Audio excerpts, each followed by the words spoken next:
Kembali lagi di Outdoor Takeover bersama gue Cynthia Tengans dan tentu saja masih ada Bang Sidik karena masih banyak banget yang akan kita obrolin kali ini. Dan langsung aja nih, Bang tadi kan udah cerita panjang lebar, tapi gue masih pengen tahu nih, masih kepo lah. Gimana sih pertama kali Bang Sidik merintis sekolah ini? Gue bilang sekolah ya, tempat belajar gratis ini. Dan apa aja kendalanya?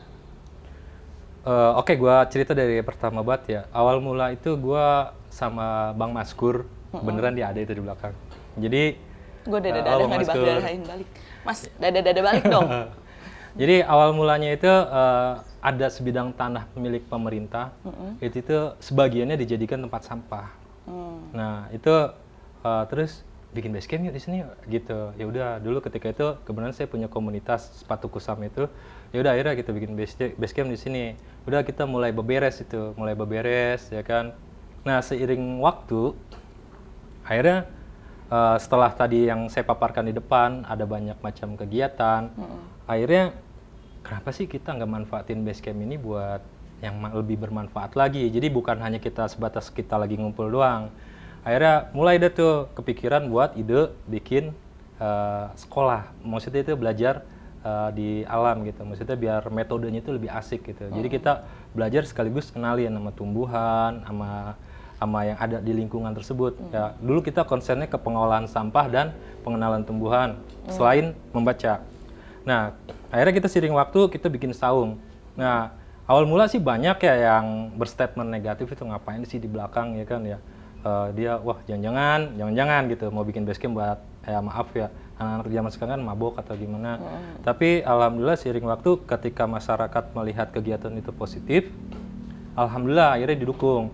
Mulailah ada yang membantu, ada yang beliin kayu kaso, ada yang bantu beliin hasbes. Nah kita ketika itu ya nggak ada yang sia-sia, semua mulai proses. Nah akhirnya juga ketika itu saya menghubungi beberapa komunitas buat bantu promosi kayak Bang Ale, Bang Abad dari Kamera Pendaki, Bang Ale dari Jejak Backpacker. Ketika itu, Bat bantu gue dong Bat, ini gue mau bikin perpustakaan. Nah akhirnya itu broadcast tersebut disebar, kita mencari buku.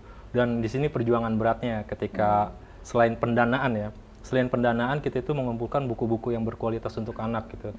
Jadi saya bikin broadcast di Facebook, semua media sosial saya itu saya manfaatkan untuk broadcast.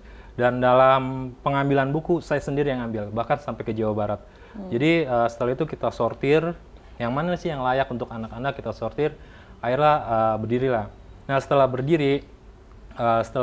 berdiri kita ngumpulin anak-anak untuk main dulu. Kita nggak langsung ngajarin, main di situ. Main sambil lihat-lihat komik, lama-lama mereka tertarik untuk membaca sendiri gitu.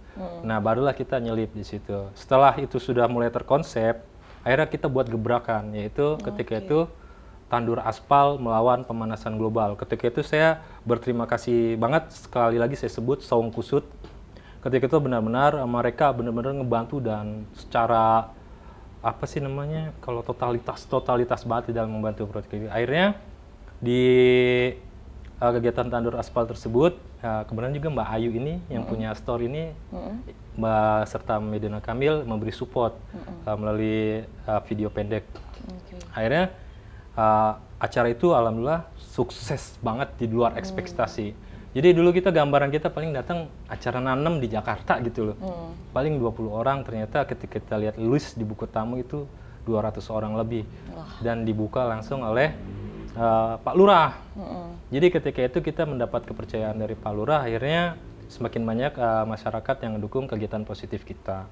Nah dari situlah kita membuat sablon, membuat ini yang akhirnya merangsek ke UMKM, ke anak muda. Di situ juga kita bina. Cumanya sekarang kita lagi off semenjak pandemi.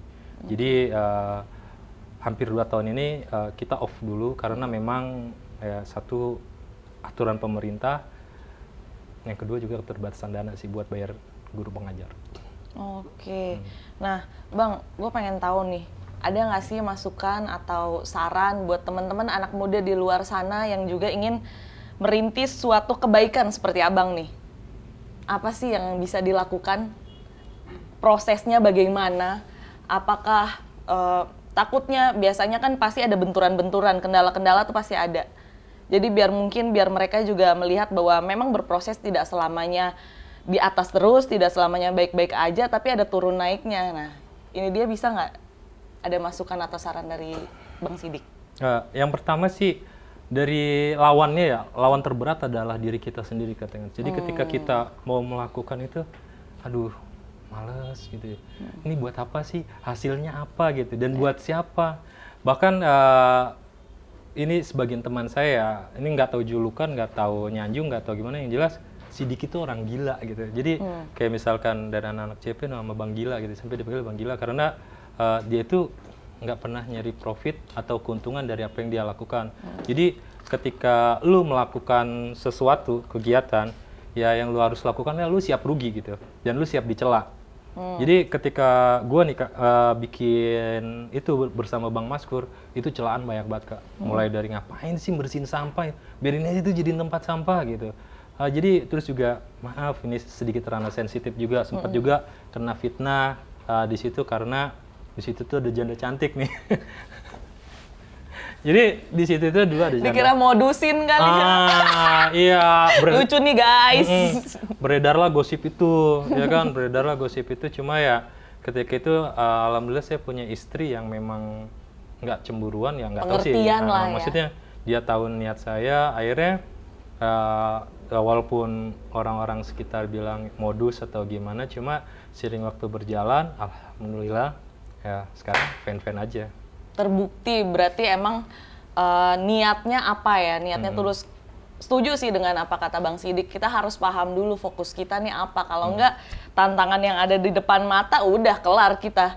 Tapi kalau kita fokusnya emang udah gue mau bantuin orang, apapun tantangan depan mata pasti dihajar aja terus, karena kita fokusnya masih satu, bantuin orang.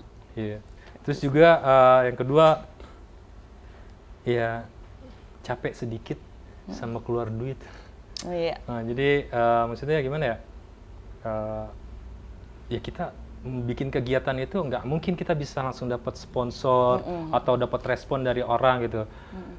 Kita kembali ke fitrah manusia ya. Ke fitrah manusia itu ketika melihat seseorang itu nggak langsung dalam ranah positif. Yeah. Pasti kita itu orang apa? Negatif, ya kan? Nah, untuk menjadikan mereka berubah menjadi positif apa? Adalah perbuatan kita yang continue, atau dalam Islam itu istiqomah, ya kan? Kalau kita udah istiqomah terus menerus dan emang nggak ada niatan lain atau modus lain, orang akan menilai sendiri. Jadi ya ikhlas aja intinya. Berarti ikhlas intinya, kemudian paham fokus utama kita apa, kemudian jangan takut capek sedikit, jangan takut keluar duit, karena insya Allah apa yang kita berikan kepada dunia juga pasti hal baik akan datang ke dalam hidup kita. Luar biasa ya, kayak orang bener gue. Terima kasih loh Bang Sidik. Enggak sih, sebenarnya gue masih banyak yang lebih hebat dari gue. Tapi seenggaknya ya semuanya proses ya. Berarti semoga nanti bisa berjalan lancar lagi sekolahnya. Ini kan pandemi udah mulai agak mereda nih. Semoga kedepannya bisa berjalan dengan baik lagi. Proses belajar mengajarnya mulai bisa diteruskan lagi. Nah, itu tadi cerita soal sekolah. Sekarang gue mau tanya, anaknya Bang Sidik yang pertama kali ketemu gue tuh lagi naik gunung Papandayan. Itu kenapa sampai bisa, kan anak kecil kan belum tentu orang tuanya ngajak, "Dek, ayo kita naik gunung." Apaan gunung? Gimana dia awalnya sampai mau naik gunung? Dan bahkan waktu itu gue ngelihat anaknya Bang Sidik tuh jalan loh, nggak manja minta digendong, nggak kayak gitu. Ya. Jadi sebenarnya sih psikologis dasar anak ya, like father like son ya kan. Gimana bapaknya pasti dia ingat. Contoh nih, saya gambarkan sebuah kegiatan anak-anak. Ketika anak-anak itu bapaknya seorang kantoran, kerjanya megang laptop, otomatis si anak itu akan membuat laptop-laptopan, entah itu dari apa, dari kardus atau dari buku. Dia berusaha meniru ayahnya gitu ya, karena anak itu pada dasarnya adalah peniru ulung. Itu secara psikologis dasar anak ya. Terus ketika itu dia melihat ayahnya begitu, dia tertarik dengan kegiatan. Dan saya juga nggak langsung semerta-merta ajak anak buat ikut gitu. Otomatis juga saya melakukan riset dulu kepada anak, ini kuat enggak. Akhirnya saya setiap mau pergi itu selalu sempatkan jogging di Air Petra. Kebetulan Air Petra saya itu ada lapangan bolanya, jadi ada tempat buat larinya. Jadi saya itu selalu minimal itu 4 putaran. Nah, saya ngelihat anak saya lari dalam 4 putaran nggak berhenti, wah berarti dia bisa. Nah, saya ngeliat fisik anak baru saya ajak. Dan ketika diajak, ternyata responnya malah semangatan dia dibandingkan saya gitu. Jadi itu ya, awalnya memang memperkenalkan dari hobi bapaknya sendiri. Jadi dia melihat. Karena memang orang tua adalah pahlawan pertama anak ya, sepertinya. Jadi apapun yang dilakukan, itu juga yang akan diikutin sama anak. Oke.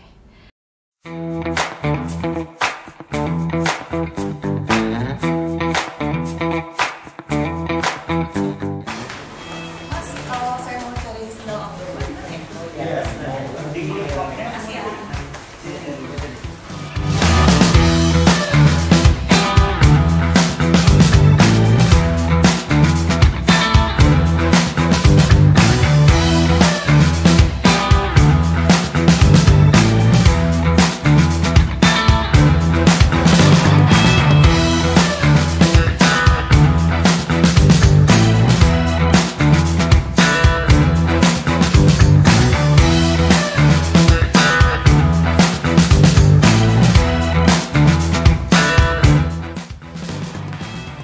Aku jadinya mau yang ini ya, Mas? Oh iya, yang ini aja barangnya. Bentuk ukurannya 41 ya. Ada Iya. lagi tangan barangnya?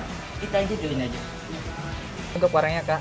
Oke, makasih ya Mas. Sama-sama, silakan datang kembali. Iya, sendal baru. Nah, buat kalian yang bingung pengen belanja di mana, selain di marketplace, kalian juga bisa langsung datang aja ke toko rekanannya Outdoor Pro. Salah satunya ada di sini, Adventurer Shop Indonesia di Rawamangun. Untuk alamat lengkapnya kalian bisa cek aja di Google.